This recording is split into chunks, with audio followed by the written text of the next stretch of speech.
Welcome to my video on how to search recordings and download archive images for the Vista Quantum Plus and the Vista Quantum H.264 digital video recorder, CCTv video recorder.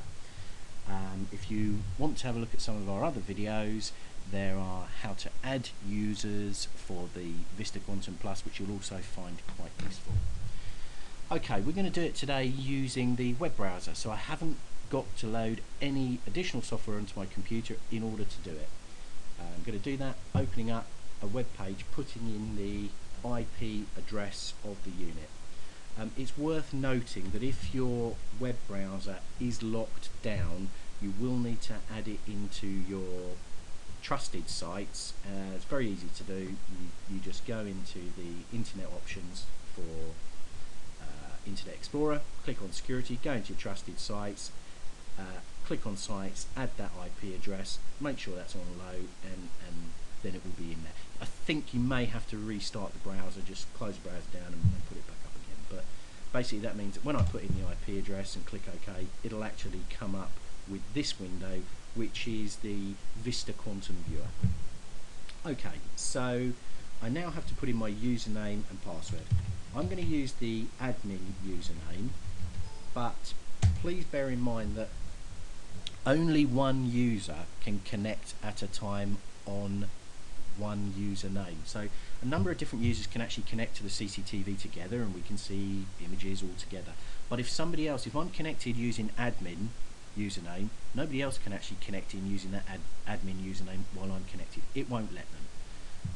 So set up a number of different usernames, set up Bob, Dave, John, whatever, so that we can all connect in together, and that's the best way to do it. And also it enables you to tie them down to what they can do, because there's some nasty things that they can do if you give them the ability to change the setup of the system or stop it recording. So you don't really want to be giving people access to doing that. I'll just talk you through the symbols along the top. This is the one we used for connect, and it's also used for disconnect, but that won't actually shut the software down. It won't close this window down, it'll just disconnect from the unit. It's quite useful if you've got a number of DVRs, because you can disconnect from this DVR and then connect into your next DVR. If you do want to close this window down, clicking at the red X at the top doesn't do it. You actually have to use this off button here, this off symbol here, which actually closes everything down. The next icon along is remote search, which is going to be searching the remote unit, the remote DVR, digital video recorder, rather than looking at images on my local computer. This one is the remote setup, setting up the remote DVR. This one is local search, where I've saved images onto my computer and I want to actually search them on my computer here. Local setup, I want to make a few changes to the way that this software operates. This is for pan, tilt and zoom cameras control, and this is just the different image setups. This is used by the engineers for firmware update. The numbers 1 to 16 down here refer to the cameras, so clicking on 1 gives you camera 1, 2 gives you camera 2, 3 gives you camera 3, etc, etc. And these are the different images, multi-way images. So we've got a 4 camera image there, what we call a quad. Click it again, it gives you the next 4 cameras. Click it again, next 4 cameras. And then this is the 16 camera view, which is probably fairly useful. The information along the bottom shows current time and date, 9:44 on the 26th of the 9th, and you've got pause. I can actually pause it. Recording here is quite dangerous. If I click recording, it'll come up with a box. If I put the password in again, it actually stops recording. So that's what I'm saying. When you set up those usernames, don't give people the ability to stop it recording. I click that and it'll just say no access, and that's great. It means that people can't stop it recording. So we really want to have a look at the remote search. I'm going to click remote search, and it comes up with this box here. I can either put in the time and date, or click on calendar, which is the best way, and it shows me the recorded images. Everything that's got a blue box, a blue background, is where we've got recorded information. So I can go back here to the 28th of August. So pick a day, I don't know, Tuesday the 6th of September, and you can see all the information here. Channel 1 to channel 16, these are your cameras. and if I click on 6 it goes to 6 AM. If I click here it goes to 8:55. If I click play, what that's going to do is it's actually going to start playing those images onto my PC. So you can see here now it's now playing 8:55 on the 6th of September. So those are recorded images. The other thing you might want to do is when you've reviewed your incident, you're going to want to save it onto your local computer. And the reason is that these DVRs, digital video recorders, have a finite amount of time that they can record for. So it depends on the size of the hard drive, the amount of cameras, the amount of motion you've got down there. What will happen is when it's full, it starts recording over the oldest information. So mine, for instance, is, if I go back to my calendar, is going to be recording over my oldest information, which was the 28th of August. So that's where it's going to be recording. That's where it's going to be recording over. And just have a look at that, 28th of August. Okay, so what I want to do is I want to record on the 6th of September. I want to record from 8:50 to 8:51, and I'm going to keep it really short, and I'll tell you why. Because when you record information, it's going to be recording all of the cameras. These are quite high images. It's going to take a long time to do it. So in order to do that, I clicked on my remote search, and instead of using the search, which is for playback, I'm going to click on archive, which is what we call the recording. If I click on calendar, it's going to present me that graphical representation. I can now click on the day that I want, and you see how it started here. It started on the 6th and 9th, and it wants to start at midnight, 12 AM. I don't want that. I want to start at 9:20, 7:35, whatever it is. You can actually go in here and you can select that. So we said 8. What did we say? We said 8:50. So here we go, 8:50. And then I have to put in an end time, which I'm going to make. I'll make it 8:51.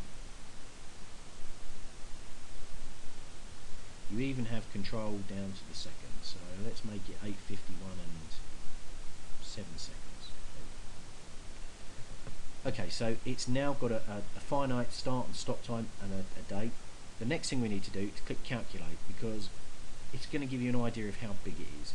So just for that 1 minute, that's 20 megabytes of information, which is actually quite a lot. So you can imagine if you're doing 10, 15 minutes, 20 minutes, it's a long time. Somebody says to you, I want to back up a day. Well, that's a huge amount of information, and I'd be very cautious about doing that. Try and cut it down to what you really need.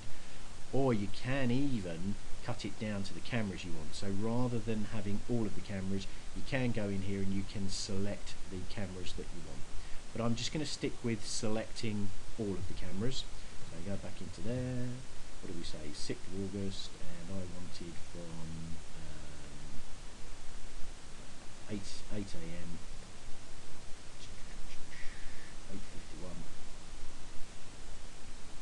8:51 until 8:51, and what did I say? 7 seconds.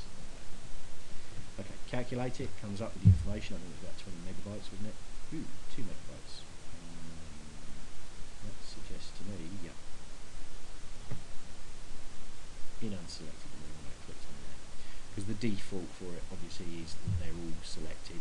Click on select channel, then it's going to ask you which one. So let's just go back to that. So 6th of September,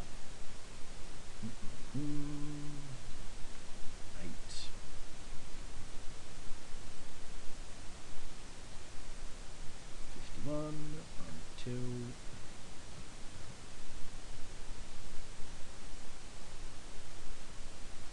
actually it was 8:50 until 8:51, wasn't it? 8:51 and 7 seconds. So we go back into there. Okay, calculate. Going to come back up. Going to tell you what the information is. 20 megabytes. That's great. And now I'm going to click archive. Give it a file name. Give it something that you can remember. I don't know. Potentially the date. So 06, 09, 11. Okay. Now it's downloading information. So it's taking it off of it's copying it. It's not taking it off. Sorry, it's copying it off of the DVR, the remote digital video recorder, all of those 16 cameras, and it's saving it onto my computer. So it now is in 2 locations. And from here, I can put it onto a disk, put it onto a USB stick, and give it to somebody so that they can use it as evidence. So perhaps I'm giving it to the police. Bearing in mind, you've got to be following the Data Protection Act. That means not sending it into one of those TV programs where you're going to be watching it and getting your £500. I'm afraid that's contravening the Data Protection Act, and you're going to get yourself in a lot of trouble. So making sure that you're being secure with your data.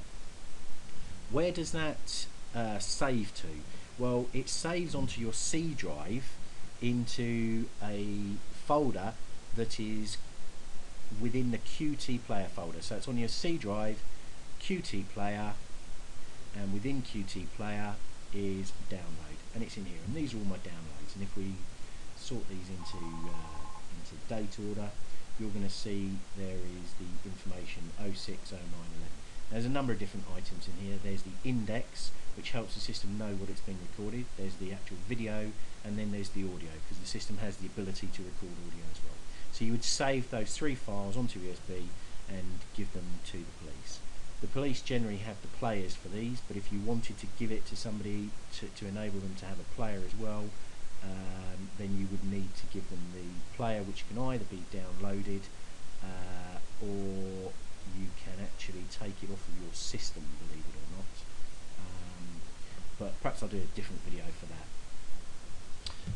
And that's pretty much it. So that's how to view the images, how to play them back, and how to archive them, download them. I hope you found this useful. If you need any more help, have a look at our other videos that are online, or take a look at our website www.dssecurity.co.uk. Thank you very much. Bye for now.